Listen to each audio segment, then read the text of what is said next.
Hi again, I'm Miss Mallory from the Quine Street Project, which brings you drama class, so storytelling and bringing a text to life, which is what drama is. So drama is telling a story. Today we're going to be working on voice and storytelling. But before we do that, I want to check in and then we'll also review what we've learned before.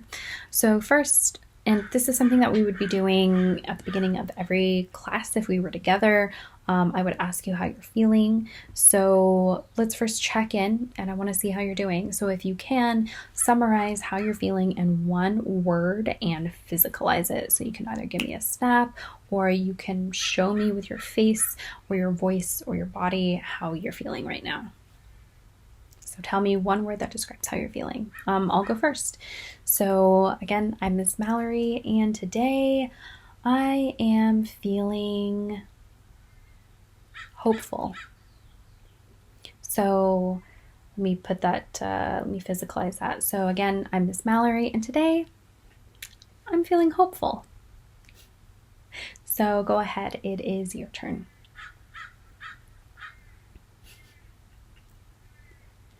All right, good job. Now, checking in to see how we're feeling and putting a word to how we're feeling and physicalizing it is really important. With drama, it's important because, last time that we were, last video that I sent you, we were working on analyzing a text. So we were taking words, we were analyzing what was in the story, and we do that same thing when we check in and we think about the words that describe how we're feeling. So if I am feeling hopeful, it's important that I be able to convey that with how I speak, with how I interact with you. On stage, it's really important to physicalize those feelings so that the people in the audience know where you're coming from, so that they know you're hopeful.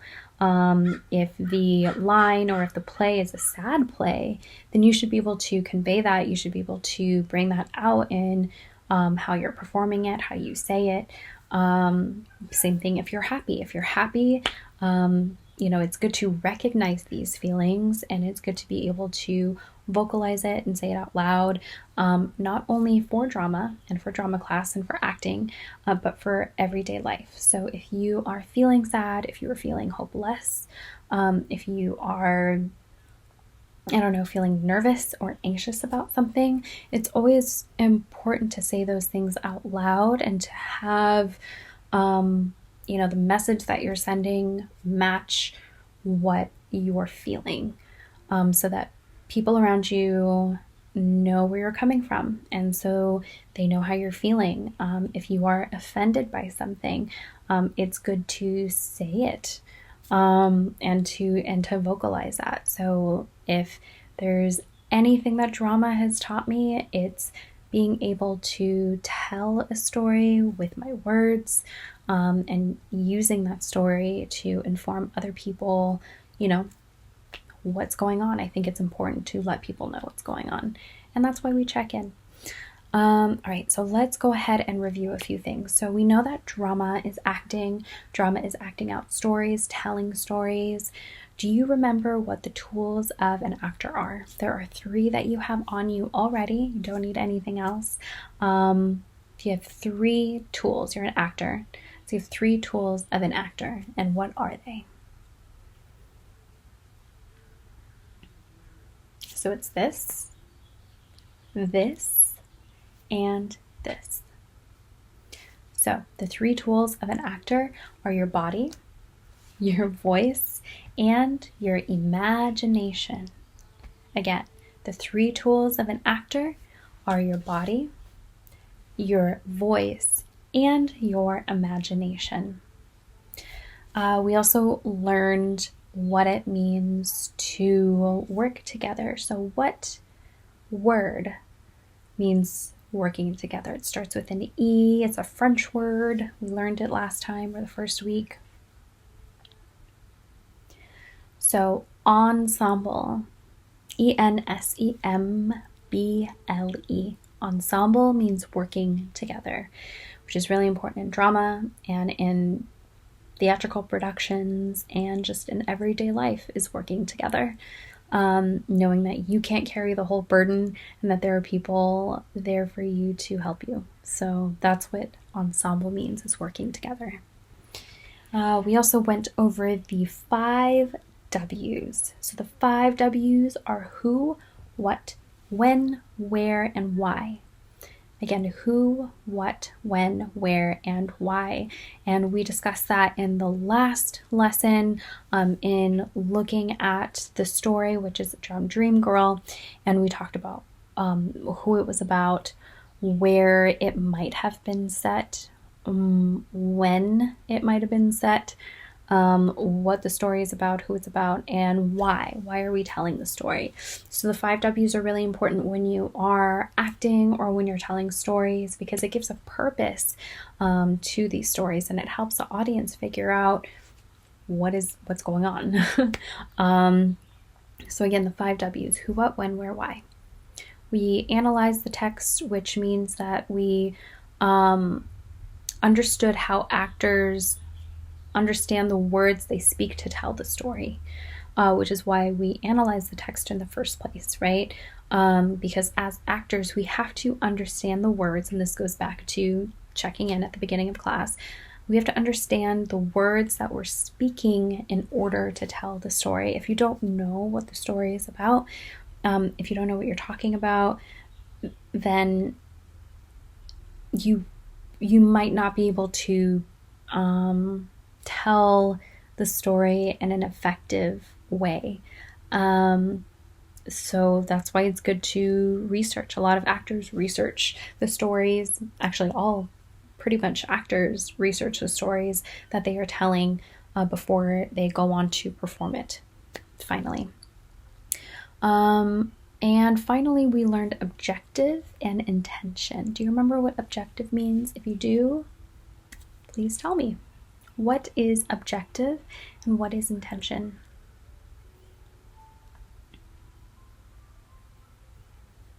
So like in a video game, an objective is your goal. Your intention is your mission. They're tied together. I explained the wolf game to you in the last lesson, but the objective is your goal. And in every story, the who, one of the W's, the who the characters are, each of them has an objective, and that's what drives a story forward. What do the characters want? That is what drives a story. So that is what objective and intention are. So before we move on to voice and storytelling, we're going to warm up. And we're going to warm up those 3 tools that we have, just like athletes, just like singers who warm up their bodies and their voices. It's really important for actors to warm everything up. First of all, you don't want to get injured. You don't want to injure your vocal cords. You don't want to injure your bodies. And warming up the imagination is really important because I know, for instance, if I go into things cold, if I go into like a project cold or a presentation cold without warming up or like brainstorming beforehand, I don't have as many good ideas. But if I get everything like going and moving beforehand, then I can be better for that later. Okay, so let's warm up. First off, I want you to reach above your heads. Act like there's candy in the ceiling. So reach your hands up above your head. You can even act like you're climbing a rope. Now, wiggle your fingers. Drop your fingers. Drop your wrists. Drop your elbows. And then drop your shoulders. Now, take a crayon. This is a crayon in my head. Put it on top of your head, like this, and draw some circles with your head, with that crayon, onto the ceiling. Draw 4 circles. Now do it the other way 4 times. Very slowly. Now, I want you to take that crayon, take it off of your head, break it in half, and stick each half on your shoulders. Here and 1 here. Now, draw circles on both sides of the room with the crayons on your shoulders. Let's do 4 backwards. 1, 2, 3, and 4. Now 4 forwards. 1, 2, 3, and 4. Just heard some bones cracking. Okay, now take these crayons, put them back together. Just put it away for now. Set it to the side. Now, I want you to give me a superhero chest. So what does a superhero chest look like? For me, a superhero chest is nice and big and proud and powerful. So let's do superhero chest. Now let's do a villain chest. Villain kind of just gets small and tiny and evil, right? Now let's go back to superhero chest. Big and proud and out, and then villain chest. And small. Shrink. Now superhero chest again. Now villain chest. Superhero chest.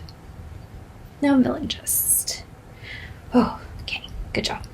Now, I want you to create a ball of energy in between your hands like this. So clap your hands, knees your hands. Now clap them together and create a warm ball of energy until it becomes nice and warm. Okay, now wake up your body with this ball of energy. Start off with your head, back of your head, your face, your arms, shoulders. Let's go to your chest. Go like this. Ah. Now go to your belly and your back and your hips and your thighs. Now your legs and your calves, even to your feet.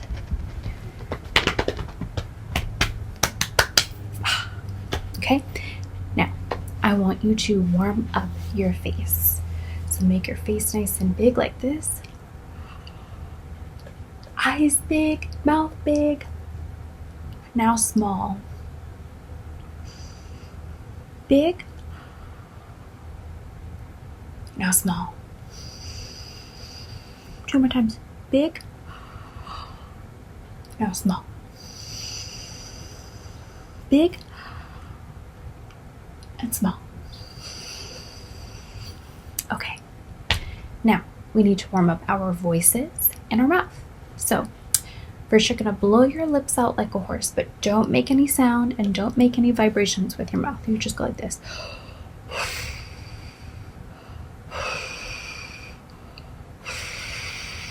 Now you can play with sound and vibrating your lips.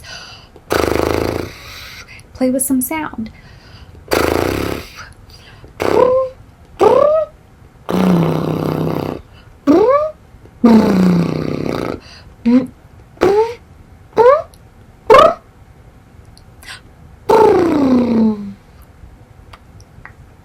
Okay, now let's go ahead and warm up our voices and this tool here, our face, our body, our mouths.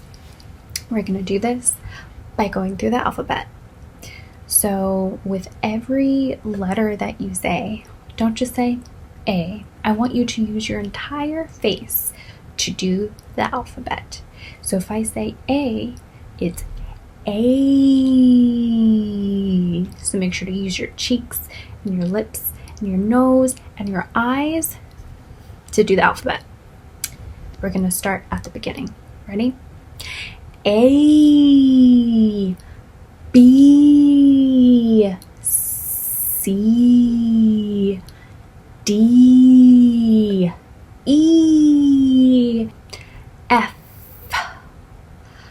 G, H, I, J, K, L, M, N, O, P, Q, R, S, T U V W X Y and Z. So hopefully your cheeks are all warmed up and loosened now. Now, let's get into some tongue twisters. I have a couple for you. If you know them on your own, you can do your own, but I'll start off with a couple. Unique New York.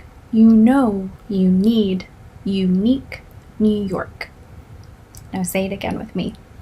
Unique New York. You know you need unique New York. I say it a little bit faster. Unique New York. You know you need unique New York. Unique New York. Unique New York. You know you need unique New York. You know you need unique New York. Unique New York. Unique New York. You know you need unique New York. Now let's try this next one. Fuzzy Wuzzy was a bear. You might know this one already. Fuzzy Wuzzy had no hair. So Fuzzy Wuzzy wasn't very fuzzy, was he? Let's do it a little bit faster. Fuzzy Wuzzy was a bear. Fuzzy Wuzzy had no hair. So Fuzzy Wuzzy wasn't very fuzzy, was he? Fuzzy Wuzzy was a bear. Fuzzy Wuzzy had no hair. So Fuzzy Wuzzy wasn't very fuzzy, was he? Fuzzy Wuzzy was a bear. Fuzzy Wuzzy had no hair. So Fuzzy Wuzzy wasn't very fuzzy, was he? A little bit faster. Fuzzy Wuzzy was a bear. Fuzzy Wuzzy had no hair. So Fuzzy Wuzzy wasn't very fuzzy, was he? And one more. The big black bug bleeds blue-black blood, but the little black bug bleeds blue. The big black bug bleeds blue-black blood, but the little black bug bleeds blue.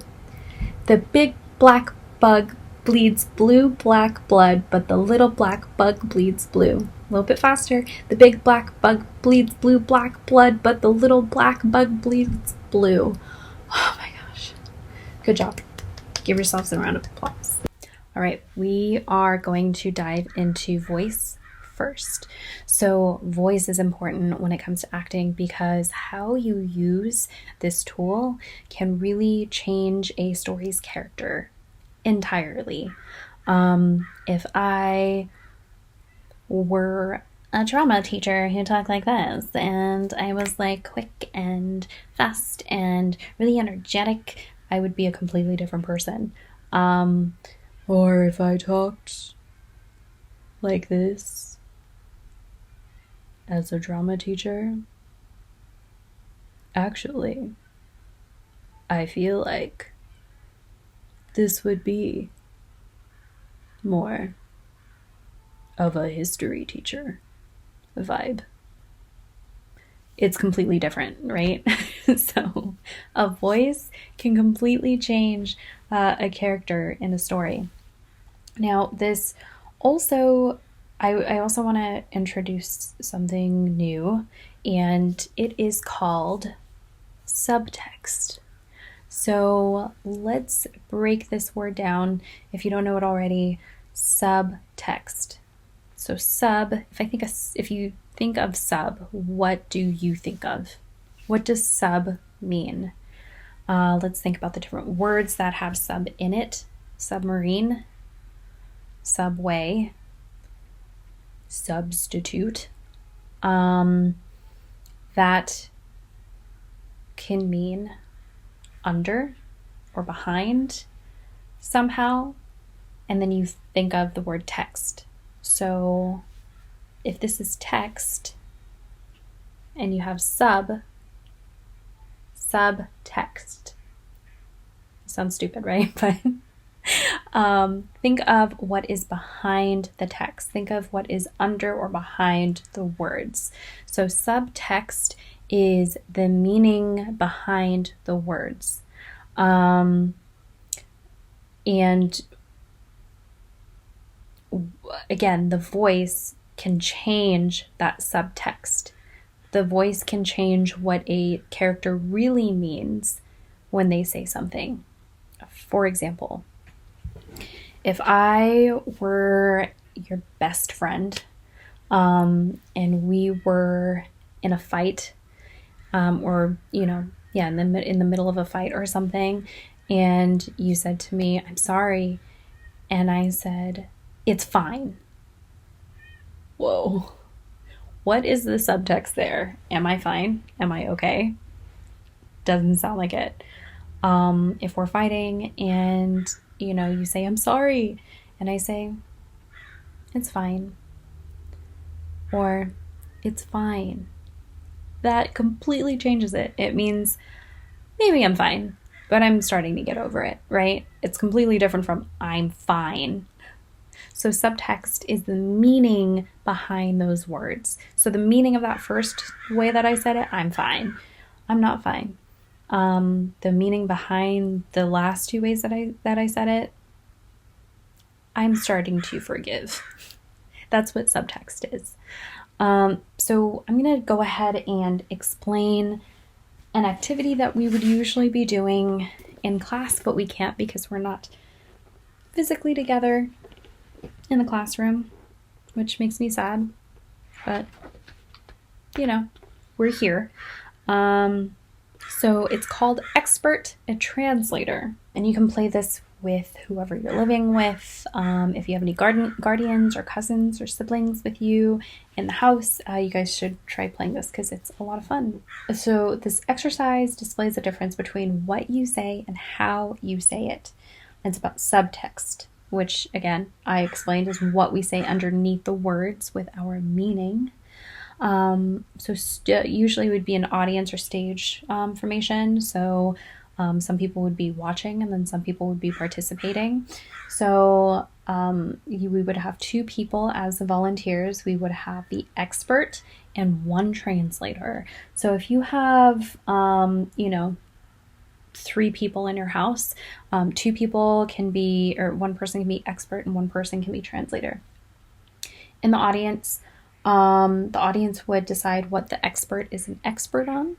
And then, for example, a bowling expert or a rhinoceros expert, you don't have to know what you're an expert on. And I'll explain that in a second.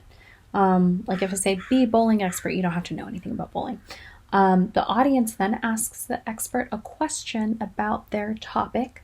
The expert must answer the question in gibberish. So it can't be in any comprehensible, no English, no Spanish, no French, no Portuguese, nothing that we can understand. Act like it is a language from a different world, like no one can understand it. So gibberish is like, that doesn't really translate to anything, right? Or you could just say blah, blah, blah, ba-da-da-da-da-da, la, la, la, la, la. Like that's gibberish. No real words may be used. The translator needs to read the physical cues and inflection of the expert's voice to interpret what they are trying to say. The translator then says in English what the expert's answers are. You'll do that with a couple of different questions. So this is supposed to help you reflect on how subtext helps show the true meaning and intent of a scene and how that is shown by how we use our voices and our facial expressions. So I will demonstrate playing the expert and the translator. So let's say the first thing I'll be an expert on is giraffes. Okay. So when I have these on, I'm the expert.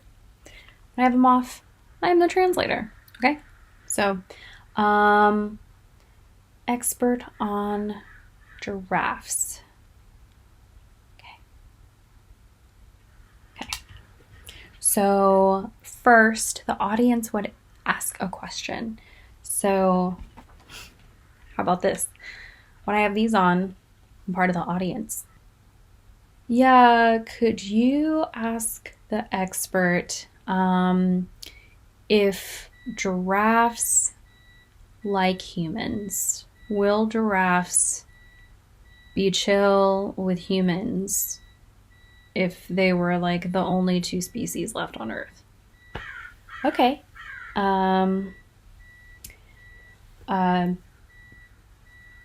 la la la la, la la la la la, la la la, la la la, la la la la, la la, and a la la la, la la la la, la la la la la, la la la la, ah, la la la la, la la la la la, la la,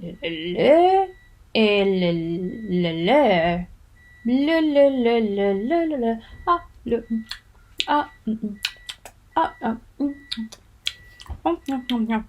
la la la la la, le, le, la la la la la, le, hum.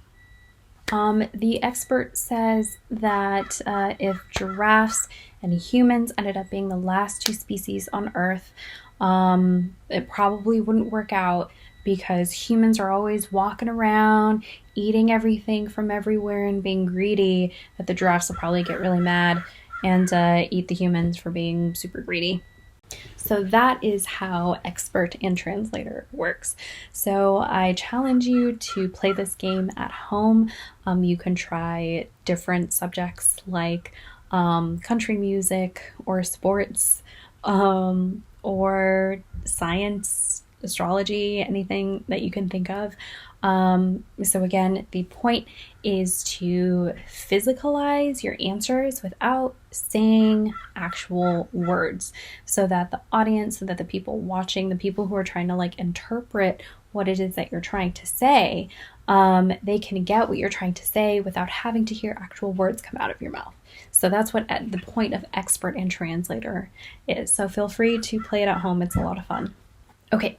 So to further demonstrate what subtext is, this is another thing that we usually be doing in class, but we cannot. So I will act them out again by myself.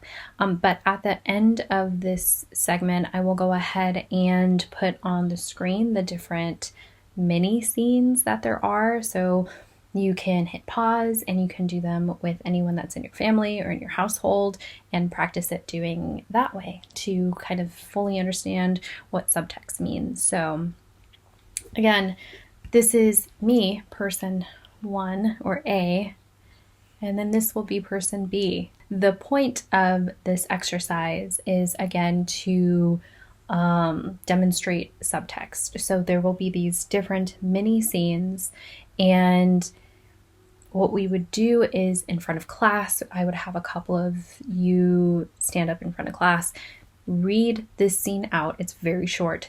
And then I would have you read it out plain. And then I would have you read it out. We would decide different situations for each of the scenes. So I will demonstrate. You. Yes. What are you doing here? I came to see you. Pretty boring, right? So let's go ahead and add different layers to this scene to make it a little bit more interesting and to add subtext to the scenes. Let's take the same exact scene and we're going to create different scenarios for it. So who are these characters that I'm playing? They are brother and sister. Let's just say brother and sister. And what? What is the plot? Well, first of all, who are this brother and sister? What are they? I'm just going to heighten the stakes here. And I'm going to say that they're both spies, but they're playing for different teams. They're spies for different teams. What is the plot? Why are they meeting up? They're meeting up because maybe they're tired of being on different teams, but there's a lot of pressure from both sides. And the mission, they've both been assigned to the same mission and it's very deadly. Let's just say that. When is it set? Let's set it for the year 1924. Where is it set? Let's have it set in Boston. Okay, so I'll have to change my accent. And there you go. That's what we can add to the scene to make it a little bit more meaningful, right? All right, cool. Let's do this. You. Yeah? What are you doing here? I came to see you. Whoa. Did that change it for you?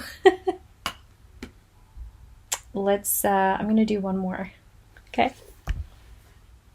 I knew. Did you? Yes. Oh. Let's go ahead and add a who, what, when, where, why. These two people, A and B, they went to high school together. And A knows a really big secret about B. And it's something that nobody else knows and has known. They graduated 20 years ago. B rigged the student election vote, and A has known, and let's say B is running for president now, or running for an election, or for real election somewhere. And that was part of their narrative when they were running, is like, I ran for class president when I was in high school and I got it, blah, blah, blah. But person A knows. Where is it set? Let's just say here, California, San Pablo, Vallejo, wherever. So somewhere here in the Bay. Okay, that's it. Or who are they to each other, though? Are they friends? Are they mortal enemies? Mortal enemies or friends? Mortal enemies. I knew.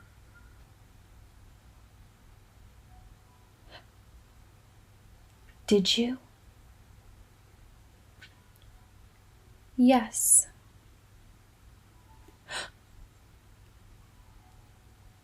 Oh. See, I changed it a little bit, right? All right. So you kind of get the point now. Subtext, context. Figure out what the story is behind the words to give them more meaning. So that's mini scenes.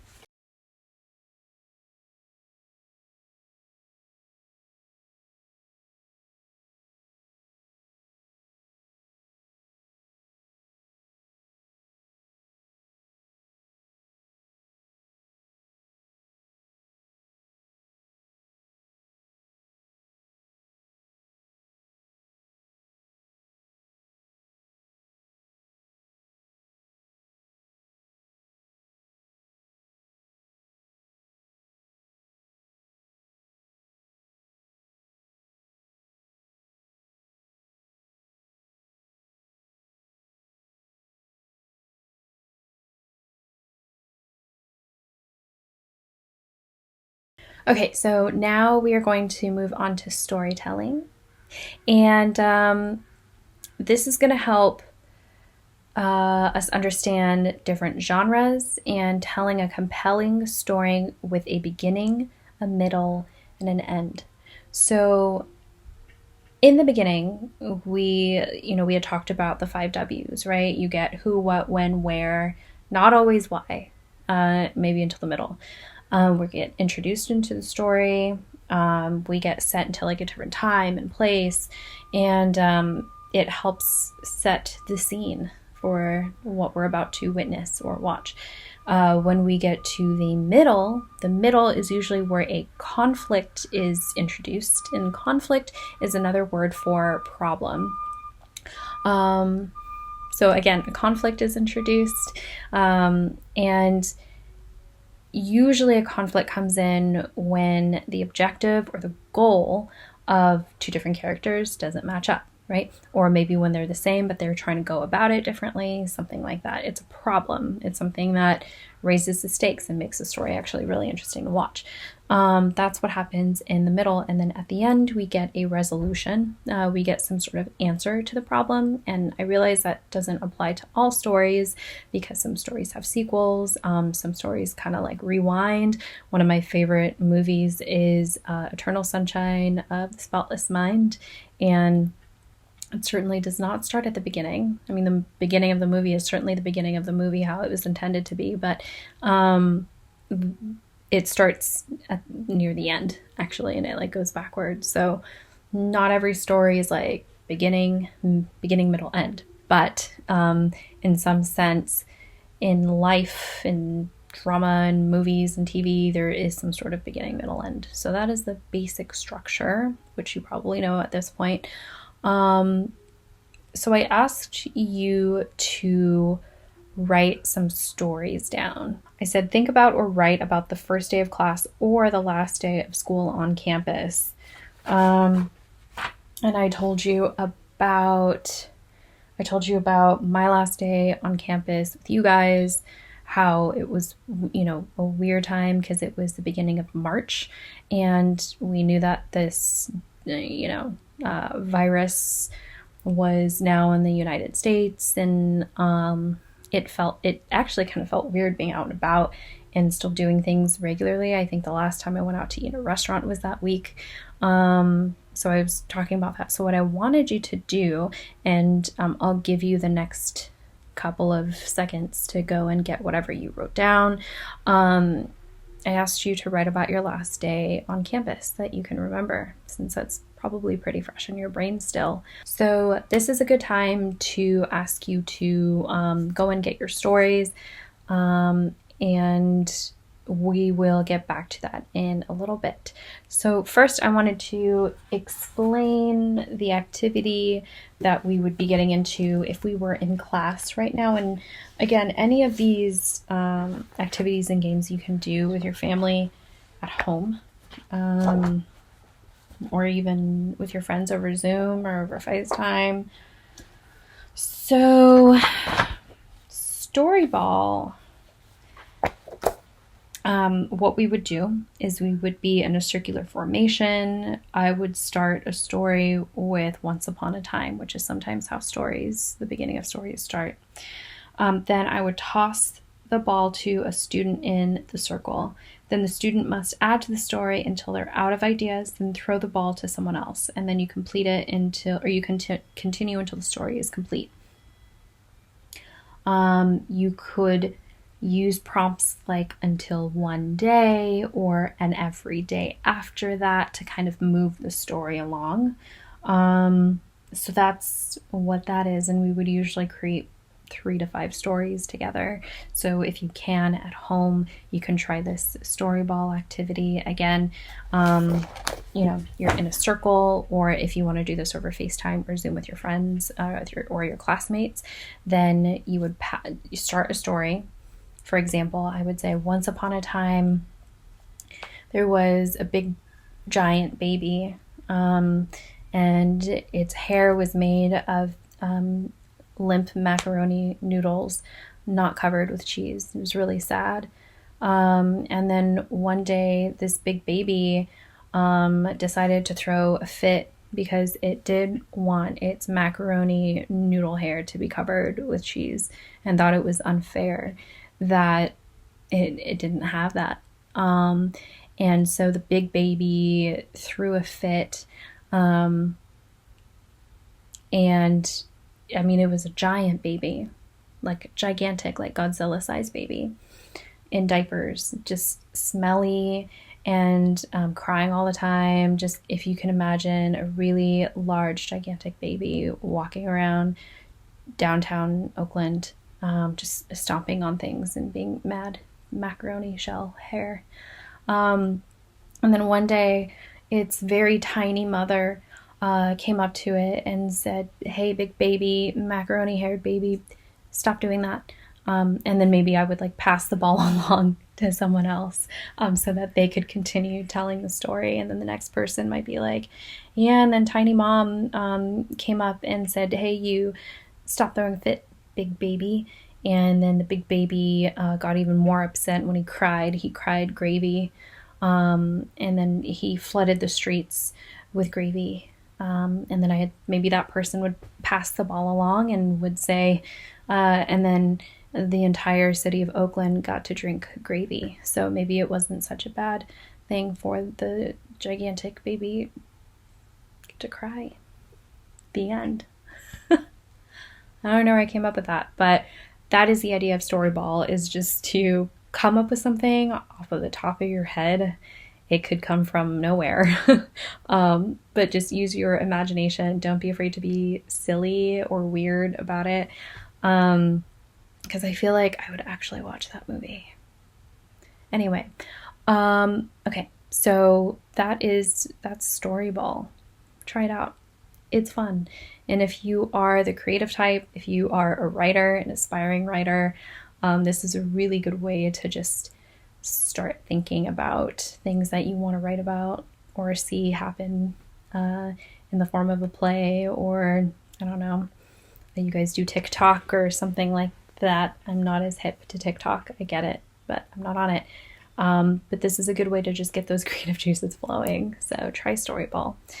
So along the lines of storytelling, I wanted to quickly talk about oral traditions or cultural traditions that have been passed down. For example, in Italy, opera is an oral tradition. It's a way of telling a story through art and performance. The Irish use clog dancing. So if you can, go ahead. I would encourage you to research any cultural or oral traditions that exist in your culture and with your ethnic background. For example, I'm Filipino, and one of the dances that Filipinos do is called the tininkling. And there are a couple of different stories from this dance, and what it looks like is there are two really thick bamboo sticks, and traditionally the men watch and the women dance. And you have these big, thick bamboo sticks, and they're held by 4 people. So 2 people on this side, or one person on each side here and here. So it's 4 people together, and they bang these bamboo sticks together in a rhythm. And then the women, what they do is they dance around. They put, dance in and out and in between the bamboo sticks until it looks like a dance.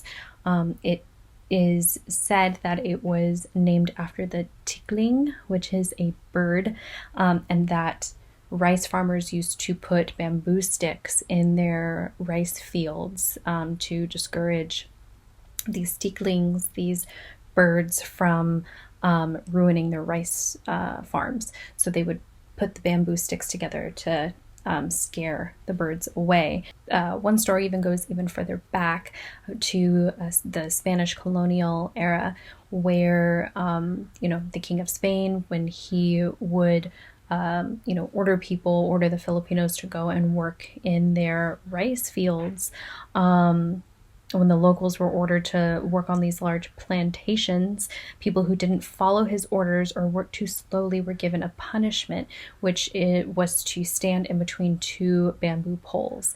And the poles were then clapped together in an effort to beat the Filipino natives' feet. And to escape this punishment, the Filipinos would jump when the 2 poles were about to be clapped. And it's said that this practice of jumping between poles eventually transformed from a challenge into an artistic dance. So that's a couple of the origins of the tininkling dance, and it's a cultural tradition, and it's how stories are still told. So any dance tells a story. If you watch stuff like, So You Think You Can Dance, any like tininkling, any Mexican cultural dances, there's usually a story to the choreography, and that is one way of storytelling. So I encourage you to check out any oral traditions or storytelling traditions from your family or from your culture. Now, let's go back to the story of your last day on campus. Let's do that. So take this second to go ahead and bring your story out if you wrote it down. If you haven't written it down, it's okay. I do encourage you to do that after this, though. So I'll tell a story. I'll start off. This isn't the last day. This isn't the story of my last day on campus or anything like that, but I remember it specifically. So there was one day, and this was when I was getting my master's in arts journalism, and I was living in Chicago. And God, what class was I taking? I was taking a sound recording class, audio recording and editing class, and we were learning Pro Tools. And I had signed up to be in this lab all night, and I had this project due. And I remember it was wintertime, it was really cold outside, and I stayed up all night. And of course, there's no, and that's what you do in grad school. I mean, maybe if you manage your time, you're okay, but a lot of times us artistic types are like up all night working on stuff. And I had the sound lab to myself all night. And so what I did was I slept for maybe 30 minutes across two chairs. And I remember like getting cozy and then like rolling up another chair and putting my feet up. And I did this more often than I probably should have. But I stayed up all night and I was editing sound. And then I woke up and I finished my project and I went into the student lounge and I slept for a little bit there. But I woke up at, I think, and I had class that morning. That's another reason why I just stayed. I had class that morning at 8 o'clock. So I got up, I woke up in the student lounge and the sun was rising, and I think it was at like 6:30 in the morning, and kind of got myself together and got a coffee from next door and, finished some other projects probably for something that was due at 8 o'clock that morning. And I remember being outside and my friend Manisha, she was a student from India, one of my best friends. Her boyfriend was there to visit. I didn't really like him. But he was there to visit, and I remember going outside. I went downstairs outside to go and get coffee and some breakfast. And, he looked at me and he was like, "Are you sick? You look like you've been up all night." And I used to hate that. That was one of my biggest pet peeves, is when people told me I looked tired or sick or asked me if something was wrong. It still kind of bugs me. I feel like people should ask you how you're doing instead of telling you that you look a certain way. And I snapped at him. I was so tired and I was so grumpy. And I was like, no. Anyway, I got told by two other people that day that I looked tired, and I felt so offended, even though I was tired. Anyway, I know that story sounds lame, but I'm going to switch it up, and I'm going to tell the story. The whole point of this is that we're supposed to switch it up, and I'm going to now tell that story as if it was a horror movie or horror story, okay? So, one night, I was behind on my deadline. So, I walked down the dark halls into the sound lab, and I stayed up for hours, working and scrolling and clicking and editing until my eyes just couldn't stay open any longer. So my tired eyes fell as I slept across two chairs. My back hurt so much. Okay. When I woke up, I finished my work hours away from my deadline. Then I went into the student lounge, closed my eyes for a little longer. But when I awoke, I went to the bathroom and saw that I had the darkest circles under my eyes. My eyes were bloodshot. I kept yawning, and I was grumpy, and I needed coffee. So I went downstairs, outside of the doors, onto the sidewalk, and I ran into Manisha and her boyfriend. I don't remember his name. Didn't like him very much. I looked into his eyes, and he said to me in the most annoying voice Are you sick?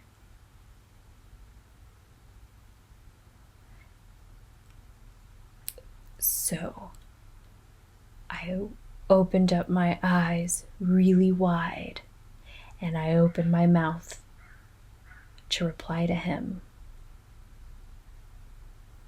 And then I just ate him so he'd stop talking. Blood was everywhere. That's my horror story. So try that. Tell me about your last day at school.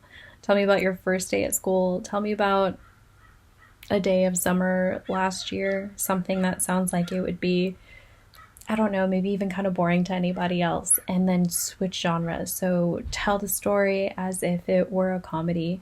Tell the story as if it were a mystery or a sci-fi novel.